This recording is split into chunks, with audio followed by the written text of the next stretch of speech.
Hello, world. How are you? It has been a hot minute, hasn't it? I think the last time I came to you guys, I was back home in Canada for a visit, which was last October, I think, and now it's February, almost March. So it's been about 3 months. I'm actually going back to Canada next week for a visit. So, I've been meaning to do an update for a while, but there's always a reason why I don't, whether either I'm too busy or I wanted to talk about this sort of stuff, so I should wait until I get the results, or I should wait until I know more. Wait. And the next thing you know, 3 months have passed and I haven't done an update. So here we go. So today, it's been so long since I've done this, I'm trying to remember my format. So today is March the 27th. 2018. I have my 2-year post-op next week. And that's part of one of the things I want to talk to you all about today. So just to backtrack, so I haven't lost a whole lot of weight since my last update. I'm kind of holding steady around the same thing, but we'll get to that in a minute. So I had my surgery on March the 10th, 2016. At Rex Hospital in Raleigh, North Carolina. My surgeon was Dr. Michael Tyner, a bariatric specialist of North Carolina. And the procedure that I had was a biliopancreatic diversion with a duodenal switch. I had applied to go for SIPS, but my insurance declined that because it was deemed too experimental. So I ended up having a modified DS. So I have 2 anastomoses. But I have a longer common channel than that of a traditional DS patient. A traditional DS patient also has 2 anastomoses, but their common channel is usually about 75 to 100 centimeters. Mine is 250 centimeters, so I don't have nearly as much malabsorption as they do. However, I'm able to tolerate more foods than that of a traditional DS patient. So my highest weight recorded was 401 pounds. Surgery weight was 379 pounds. And like I said, I haven't lost any weight really since my last update. I'm hovering right around 180, about $180. So I've still lost about 220 pounds in about 2 years. Truly less than that because like I said, I haven't really moved very much on the scale. But there you go. So a couple of things. As I mentioned, I've got my 2-year post-op appointment with my surgeon next week. In anticipation for that, I went in and had my labs drawn about a little over 2 weeks ago, and I just got the results back yesterday, which is why I'm here today to talk to y'all. My labs are all fine. Everything was totally fine. Everything was well within the normal limits. There were a few things that were maybe on the lower side or on the higher side of that range. And I might make some adjustments depending on what the doctor said. I just wanted to see if there was anything glaringly obvious in terms of like, whoa, your iron is completely tanking. We should probably look into doing more iron infusions. Or your A1C is skyrocketed, we need to take a look at, diabetes again, blah, blah, blah. There was nothing glaringly obvious to me. Everything was within the normal limits, but we'll talk to the surgeon next week as well to see what they have to say in terms of their recommendations, if I need to tweak anything for my vitamins. As you know, I still take my vitamins. I take these little things, one of these a day, one of these packages a day. So here's my ones for tomorrow, Wednesday. My morning, afternoon, whatever. Morning, noon, evening, and then bedtime sort of thing. So I take all these. I'll see if I need to make any modifications to that next week after I see my surgeon. So, like I said, my A1C was great. So I can remember I was type 2 diabetic. I had significant diabetes. I was always taking lots of Lantus. I was taking 70 units of Lantus twice a day, plus I was taking Humalog with my meals. I was taking a lot of insulin. And I just got my A1C results back yesterday, and my A1C was 4.3, which is awesome. It's not even like pre-diabetic. It's not even to borderline or anything like that. So keep on rocking, Amy. So I'm really pleased with that. Calcium levels look good. I've got all the results here, but of course I didn't bring them up in time for us to talk about them today. because that means I would have had to have been prepared. Hold on one sec. I'm just going to mark myself as away so my work doesn't bug me while I'm talking to you. So, other big news. I do have some big news. So last week, I had a consult with a plastic surgeon to talk about plastics, which was kind of exciting. So I went in there. So this plastic surgeon that I met with, his name's Dr. Brian Cohen, and he was actually referred to me by my bariatric clinic. This guy kind of specializes, I mean, he's a plastic surgeon, so I guess he's an artist, and, you know, I guess he does a lot of work with people who've had, you know, massive weight loss, and so that's kind of his thing. So I thought, well, I'll schedule a consult, see what he has to say. So I guess in terms of the process, you know, I scheduled the consult, went there with my husband, had to sign, you know, a bunch of paperwork, some surveys, questionnaires, and da-da-da-da-da. Then he came in, and I spoke with him. I kind of let him know, based upon the research that I've done, what procedures I would recommend for me, that I think that I need. And then he could definitely either, you know, disagree or agree or make other recommendations. So I went in there and told him that I was thinking that I needed to have a lower body lift, which is, I've got a big significant pannus that I need to have removed. And plus my tummy itself, you guys can't really see this, but because Spanx are a wonderful thing, but you can kind of see that. But I'm hiding a lot of it with my Spanx, and so I've got, you know, I'm not gonna do a full-on thing, but I got belly stuff here. So I've got this that I'm already sucking in. Oh yeah, white, awful stuff. And then I've got even more down here. So excuse me while I just kind of, sorry, adjust myself. Excuse me. So I went in there saying that I think I needed to have a lower body lift to get rid of that pannus, get rid of some of this stuff here. And then I also said that I wanted to explore the notion of getting a breast lift as well as a breast augmentation. You probably can't see it here because, once again, shapewear is a wonderful thing. I have lost significant volume in my breasts. So at the very least, I need to have it lifted, some of that excess skin removed, and perhaps even having an augmentation like an implant put in. So we talked about those options, what I was thinking about. So he absolutely agreed that I should get a lower body lift. It was funny, actually. So I had to, after we did a little questionnaire in a little office thing, we had to move into an exam room where I had to get naked, put on a robe, and then afterwards, so I was like standing there, my husband's there, and the doctor and his little nurse lady who's taking notes and all that, and he's like, it's funny, he's like grabbing like my chub, and like massaging it like a cat like who's trying to get comfortable, and he's just like kneading on me. So what he was doing is trying to figure out, is there still fat under there, or is it just skin? And he's also, you know, he was explaining to me that what he was trying to do as well is try to figure out, you know, what is my body type? All women seem to want to be an hourglass shape, but seldom truly are hourglass shapes. And some are, you know, pear shaped, some are apple shaped. Me, turns out I'm an apple. He said that all of my weight was centrally located, so I was an apple. So he needs to consider that as he's essentially sculpting, figuring out where to carve, you know, get rid of some skin, how's it going to hang on me, and da-da-da-da, all that sort of stuff. So excuse me, I've got to adjust myself a little bit here. So he had to, so he's like feeling me, you know, where's all the skin? So I asked him, I said, listen, is this too early? Because I haven't lost any weight in, you know, several months. I'm sitting around 180. You know, granted, that's, you know, I've lost 220 pounds. I'm over the moon about that. But still, 180 is not, you know, super light.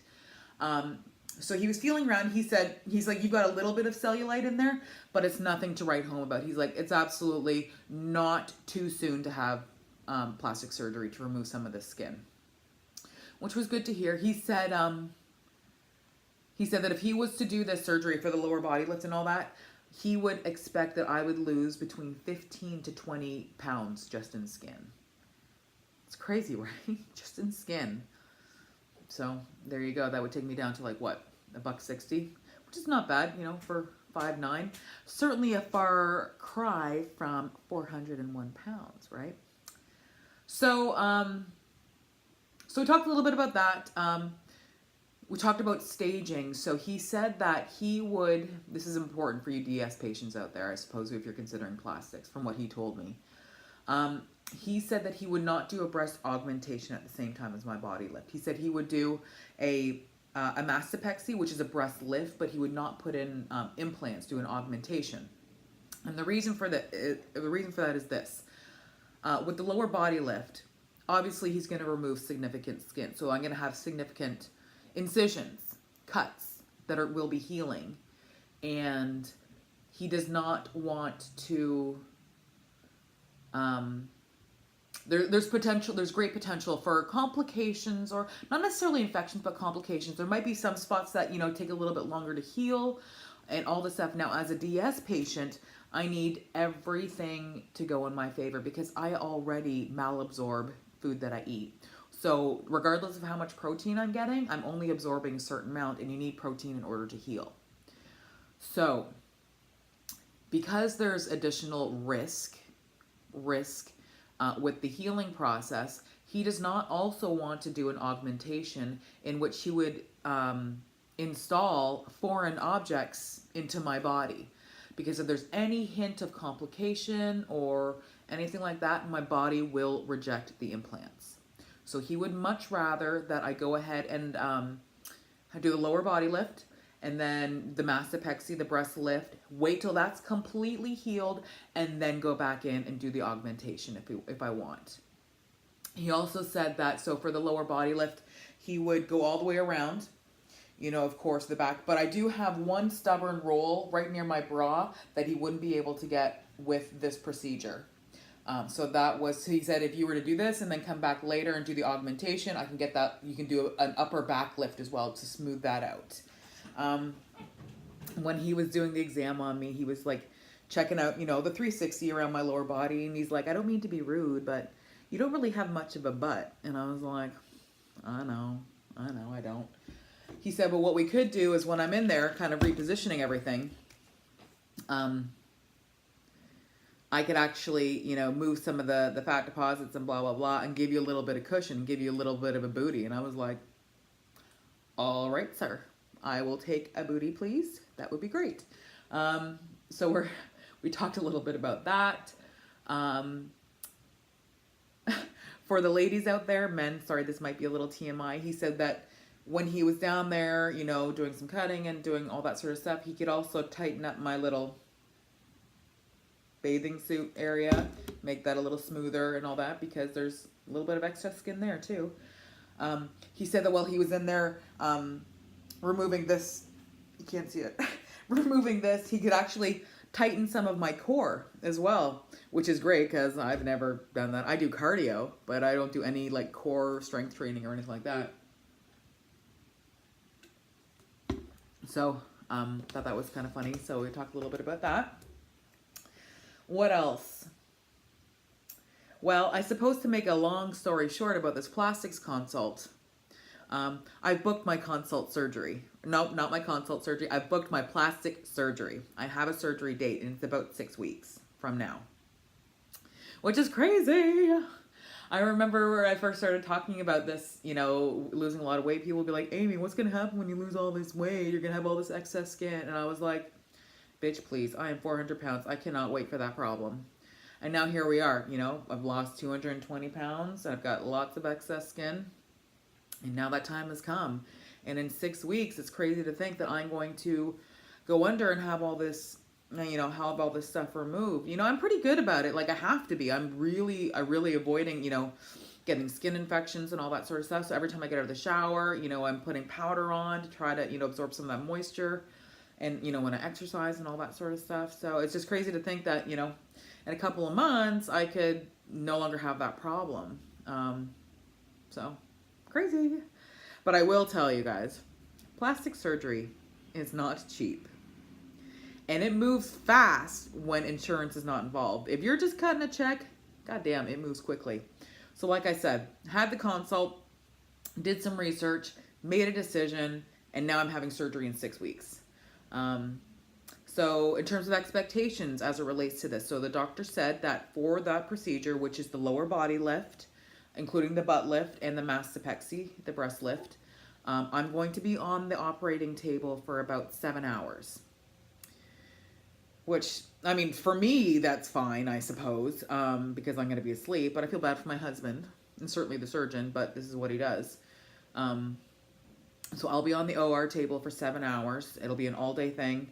Afterwards, move into into recovery, of course, and then move into a room. He said that evening he's going to get me up and get me moving. And then I'll spend the night, and then the next day I go home. He said after the surgery, I will have 6 drains installed, 2 of which will be removed upon my discharge from the hospital, and I'll go home with 4. So the 2 that I'm going to have installed, but I will have removed before I go home, will be in my breasts. So I'll have 2 in my breasts from the breast lift, and then I'll have 2 in the front of the lower body lift. So I'll, 2, I don't know, I'm guessing right here, 2 here, and then 2 on my butt. And I will keep those drains in for 2 weeks. I will have 2 weeks off of work. As you guys know, I work from here out of my home office, and so it'll be an easier transition to get back into work, even if I've got these drains in or whatever. So I'm thankful for that, grateful for that luxury. So 2 weeks out of work, 2 weeks with the drains. I will have to wear compression garments to encourage good healing, to reduce swelling, and I'll have to wear those for 6 weeks. I will have weight restrictions, I think, for 6 weeks as well. I cannot do any rigorous exercise for 6 weeks. So no treadmill, no elliptical or anything like that. I can do some walking. Plenty of walking is encouraged, but nothing too strenuous for 6 weeks. After 6 weeks, a lot of my limitations are removed. I'll have no weight restrictions. I'll be able to exercise. I won't have to wear the compression garments anymore. And the doctor says that I will feel like my old self after 3 months post-op. And then the scars will ultimately fade considerably after about a year past surgery. So that's kind of the scoop. So it's pretty exciting. It's crazy. I was talking with my family, letting them know that, I've booked this surgery. And you guys know, you've seen the videos that I had in terms of, what video was it? It was Confessions of a Fat Girl, the reasons why I became super fat and all this sort of stuff. Was, partially due to my, my parents' divorce. My dad we're good friends now. He's just, and I know he would never say anything to hurt me, to intentionally hurt me. He's just insensitive. He's just a fucking clod. Like, he doesn't think before he speaks or whatever. So anyway, I was telling him about my surgery, and guess what he said? He said, honey, maybe you should think about getting your arms done. And I was like, well, that's nice. That's nice. And I just said, Dad, I know that, I've got big flabby arms and you've seen them. Like, I know I've got big arms, but there are other places on my body that are worse that you can't see, and I need to have those addressed soon. So I know that you're super shallow and that's what you care about, but it's just not a priority. And I know, he wasn't trying to hurt my feelings, but I felt it to be incredibly insensitive. And it bothered me. It brought back some old feelings, of not necessarily rejection, but like inadequacies. Like, once again, it's not good enough, right? Like, it was weird. So I had a very fleeting moment of like, fuck you, you're the reason why I got so fat in the first place, and I started all these bad behaviors, and then certainly I perpetuated them, but you kind of started me down that course.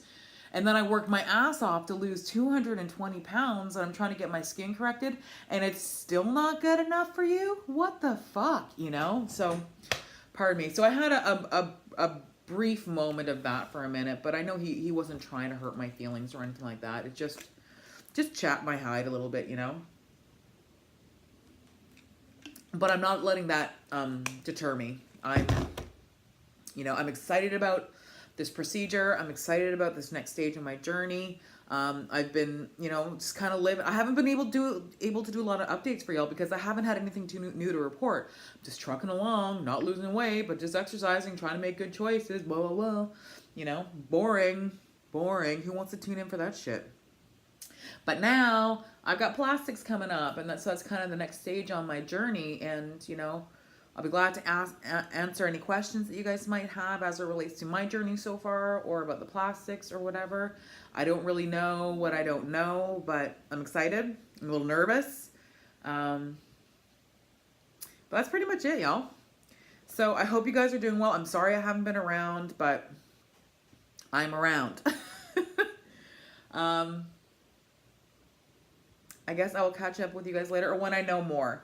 Like I said, I'm going back to Canada for a couple of weeks for a visit, and then I'm going to come back. And immediately, like the day after I get back, I'm supposed to be 2 weeks pre-op appointment with my plastic surgeon, but I think I get back and it's actually 10 days before my surgery. So I'll let you know how that goes, and then I'll keep you up to date, whether it be day of surgery or shortly afterwards, and about the recovery and all that for those of you who may be interested in having plastics, because this is definitely the next part of the journey, I guess. All right. Love you guys. Miss your faces. Sorry I'm an asshole and I haven't been around, but no excuses. But I'm here now. I'll talk to you guys soon. Love you guys. Okay. Bye.